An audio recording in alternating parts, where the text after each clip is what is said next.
बिस्मिल्लाहिर्रहमानिर्रहीम। मेरे बहुत मोहतरम सामीन, अस्सलाम वालेकुम। एक बहुत अहम टॉपिक पे बात करनी है, तवज्जो रखिएगा। देखिए, कहना यह है कि जब भी कोई चीज़ें जो हैं हमारी ज़िंदगी में बहुत ज़्यादा अहम होती हैं, उनको हमें चाहिए कि हम लिख लें। कौन सी चीज़ें अहम हैं? मसलन ये कि हमने 5 वक्त की नमाज जो है सही औकात में अदा करनी है। ठीक है, बहुत ज़्यादा इंपॉर्टेंट है, आप इसको लिख लें।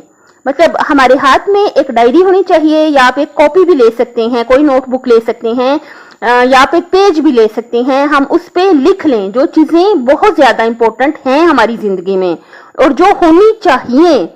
मसलन ये कि आप ये लिख लें कि हमने 5 वक्त की नमाज सही औकात में अदा करनी है। अल्लाह ताला हमें तौफीक दे और कबूलियत का जिम्मा ले।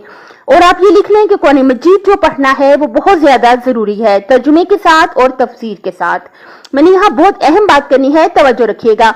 कहना यह है कि मैंने अपनी जिंदगी में बहुत आजमाया है कि जो चीजें भी बहुत ज्यादा अहम हैं उन्हें हमें चाहिए कि हम लिख लें और उसको बार बार देखते रहें, बार बार देखते रहें। जहां आपने बहुत अहम अपने काम लिखे हैं, जो जाहिर है आपने लिखने ही हैं, कि जो जिंदगी के बहुत ज्यादा अहम काम हैं या हर रोज के जो बहुत ज्यादा अहम काम हैं, वो तो हमें एक दिन पहले पता होने चाहिए। तो उससे क्या होता है, बताना यह है कि अगर हम एक बात लिख लेते हैं और उसको बार बार पढ़ते रहते हैं, बार बार पढ़ते रहते हैं, तो अगर हम उस पर अभी अमल नहीं भी कर रहे तो लिखने का और बार बार देखने का इतना ज्यादा फायदा होता है कि हम फिर आहिस्ता आहिस्ता जो हमारा दिमाग है वो उसके बारे में प्लानिंग करना शुरू कर देता है और वो देखता है कि रास्ते की रुकावटें कौन कौन सी हैं। तो जब हम एक ही बात पे सोचते हैं, बार बार सोचते हैं, मसलन मैंने कुरान मजीद पढ़ना है, पढ़ना बहुत जरूरी है, लेकिन इंसान बाज़ औक़ात होता है उस तक पहुंच नहीं पा रहा होता। अहमियत देने के बाद भी हम कुछ कामों में मसरूफ होते हैं जो इतने इंपॉर्टेंट नहीं होते जितना कि कुरान मजीद पढ़ना इंपॉर्टेंट है।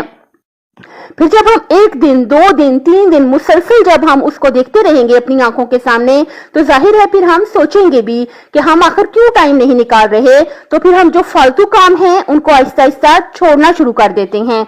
या हो सकता है कि ये बहुत बड़ी तौफीक है कुरान मजीद पढ़ने की, किसी को एकदम से ना मिल सके, तो हमें चाहिए हम अस्तगफिरुल्लाह रब्बी व अतूबु इलैह पढ़ें और बार बार पढ़ें, 70 बार पढ़ें या 100 बार पढ़ें, जरूर पढ़ें, क्योंकि ये सबसे आसान तौफीक है कि कोई इस्तिग़फ़ार का इरादा कर ले तो इसको तौफीक मिल ही जाती है, क्योंकि ये हम जैसे शदीद गुनाहगारों के लिए ही है इस्तिग़फ़ार, यानी अल्लाह ताला से मग़फ़िरत तलब करना अपने गुनाहों की।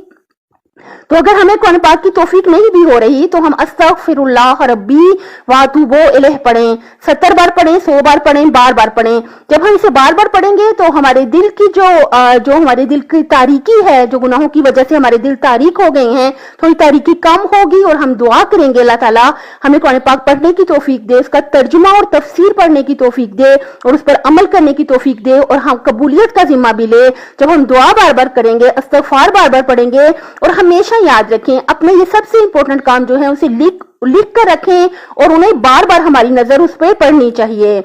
हमारे हाथ में एक डायरी होनी चाहिए, उस पर बहुत अहम काम हमारे लिखे होने चाहिए, चाहे हम कर सक रहे हैं चाहे हम नहीं कर सक रहे, लेकिन उसको दिन में कई बार हमारी उस पर नजर पड़े, हम उसको पढ़ें, देखें कि ये काम अहम है। तो इंशाल्लाह आहिस्ता आहिस्ता हो सकता है 1 हफ्ते के बाद, हो सकता है 1 महीने के बाद बिलाखिर हम उस तक पहुंच ही जाएंगे, उस टारगेट को अचीव कर ही लेंगे, जो कि दुनिया और आखिरत में हमारे लिए बहुत बेहतर है कि हम कुरान मजीद को ज्यादा से ज्यादा टाइम दें। इंशाल्लाह दुनिया के मकासद के साथ साथ जो दुनिया की तरक्की और खुशहाली अल्लाह ताला हम सबको अता करे, दुनिया में आला तरक्की अता करे, रिज़्क़ हलाल फरावान अता करे, लेकिन आखिरत बिलाखिर सबसे ज्यादा जरूरी है। अल्लाह ताला हम सब की आखिरत भी अच्छी करे। अपनी सेहत, आखिरत और खाली की मखलूक का ख्याल रखिएगा।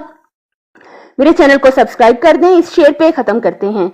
रहेता अबद फिरोजा तेरा ख़ावरे दरख्शां, तेरी सुबह नूर अफशां, कभी शाम तक ना पहुंचे। अपने माँ बाप का बहुत ख्याल रखिएगा, अपने सब घर वालों का बहुत ख्याल रखिएगा, और इसका अजर हमने सिर्फ और सिर्फ अपने अल्लाह से लेना है। अल्लाह हाफिज।